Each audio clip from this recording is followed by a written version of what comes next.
I have in studio my guest, Omar Navarro.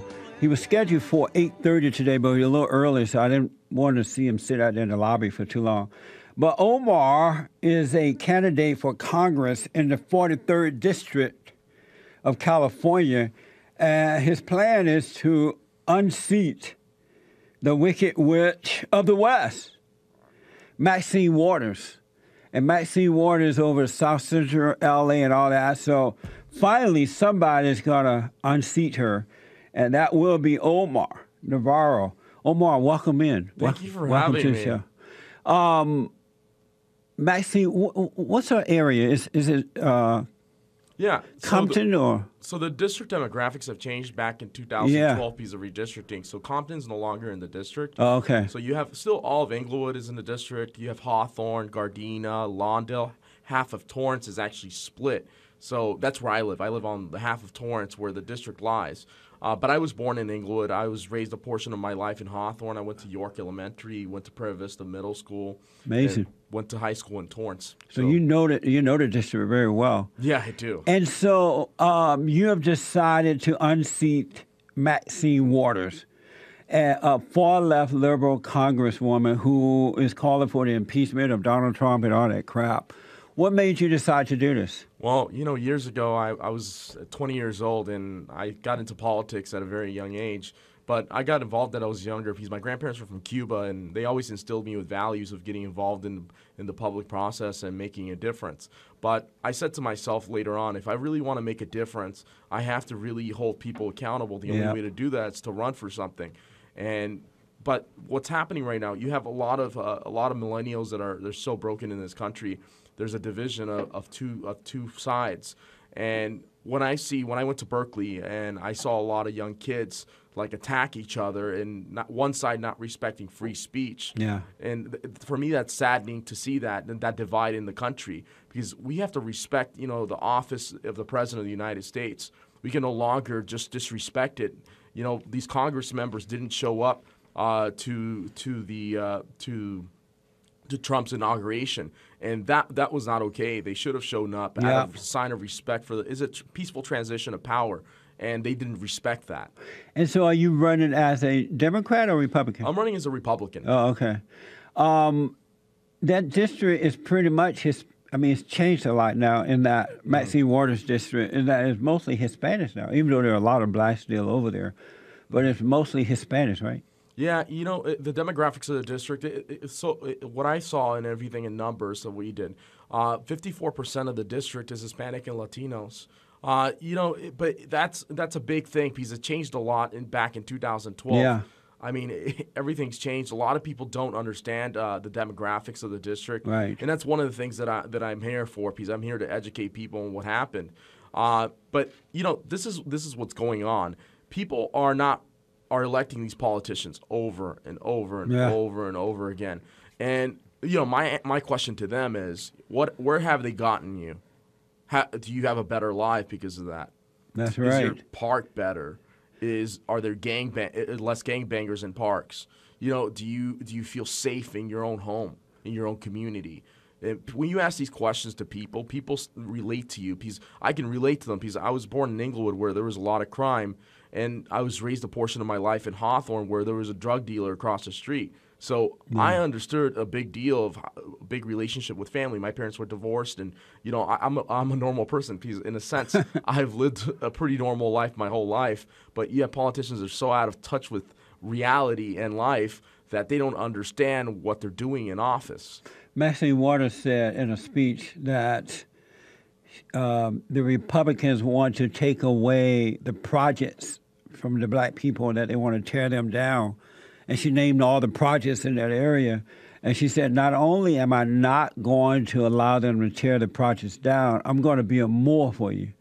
Wow, this woman is living in a $4.2 million home. 4.8. Wow. Yeah. And her I daughter, looked online. Her daughter received something like $600,000 or something like that, right? Yeah. Here is Maxine Waters promising to keep the folks in the project. As far as I'm concerned, they will not touch Nickerson Gardens, Jordan Downs, Imperial Courts, we only have it on audio. Hacienda, the Pueblos, none of our public housing, because we're not going to have them torn down. We need money placed into the development of housing in this country, and one of the things we're going for is a national housing trust fund to build more housing, rental units, and residences. What do you say to that? I don't think that empowers any type of community. Public housing puts people back, and it doesn't empower them. In a sense, let's say someone really needed it. In a sense, it's okay, but there's a lot of people who are living off that system for over 20 years. What are we doing? We're not building any locks on it. We're not doing anything to stop it, because people continue to take and take. Yes. When you don't teach people self-empowerment, they don't learn how to work for themselves. The Infowars said last week, well, Infowars reported last week you were in a striking distance of Maxine Waters. Did you hear about that? Yeah, So I what do heard they that. mean by that? Because what they're doing is they're seeing a lot of stuff that I've been doing in the district, and I've been very involved with Infowars in a lot of things. But they know that I'm going out there. I've been organizing very well. I mean, this is amazing that I have a movement of people who just not only do they want to see Maxine Waters, but they like what I'm doing. They like my message. They've been listening to my Periscopes, building a relationship with me, YouTube Live. They've been seeing what I've been doing, and I've been doing it for a long time. It's not I'm a kid that came out of the block overnight. No, I've been doing this for a very long time. I've been around for a long time. But, it's just recently people started acknowledging what I've been doing, and it's taken many years. I started when I was 20. 8 years later, I'm here today, and I'm very proud that I'm here today. And a lot of great people have been interviewing me, have been talking to me, and I've gotten better at this. And I used to be shy, and I used to be introverted and everything. So when you go around and meet the people in that district, do they know that you're a Republican? Yes, they do. And because most of them are Democrats, right? Yeah. And how they responded to you being a Republican? The response, I get a lot of people. They'll think about it for a second, and they'll ask you, well, why are you Republican as a Latino? They'll say that. That's usually it. You know, and I say, but I tell them, I usually, what I did with my mom. I'll give you an example. I had two forms, two sides, two issues, one side, and I didn't put any party on it. My mom saw one side and saw the other side, and she affiliated with Republicans more, but she was registered a Democrat. Yeah. And then I told her, this is what you're voting for right here. And she's like, I'm Catholic, because my mom's Catholic. And she's like, I'm not going to be voting this way anymore. That's a very good point. A lot of people don't look at the Democratic platform to see what they stand for. And once they see that, they tend to turn away from the Democrats. Oh, 100%. Because of their religion, and they don't agree with that stuff.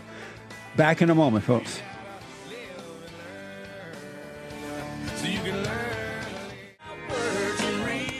Whenever I go around to different rallies, and even as I see Omar there, and we invite him to come in and see what we can do to get Maxine Waters out of there. He's running against Maxine Waters in the 43rd District of California.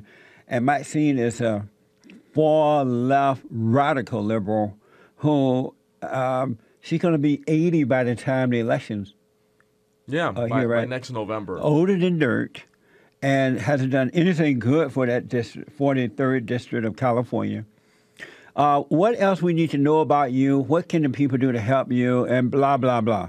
So what we're doing right now. You're 28 years old. Yeah, I'm 28 years old. You're like a baby compared to her. Yeah, but she could be your great, great, great, great grandmother. No, I have my grandmother's 94, so. Yeah. See? Go ahead. No, but what a lot of people can do, they can go to my website at omarnavarro.com, and all my social media, everything is on there. People can follow me. They can go to Twitter, PressGOP, Facebook.com /PressGOP, YouTube.com/PressGOP.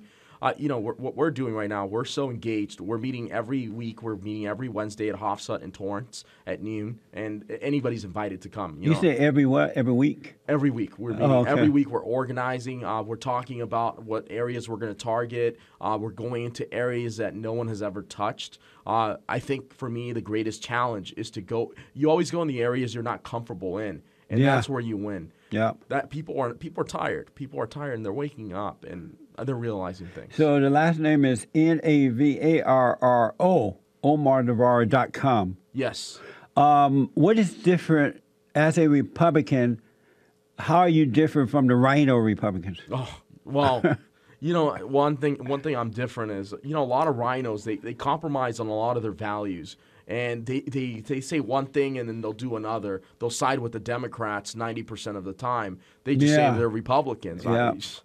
It's happening here. I mean, the county party even blocked me, so I'll just tell you that. They did? They blocked me on Twitter. And, I was going online. I was, like, checking what they post or something like that because I was going to make a comment to them.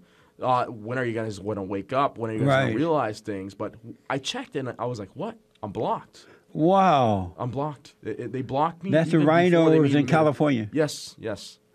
That's amazing. Mm-hmm. And you're the only one running against Maxine. Yes, I am.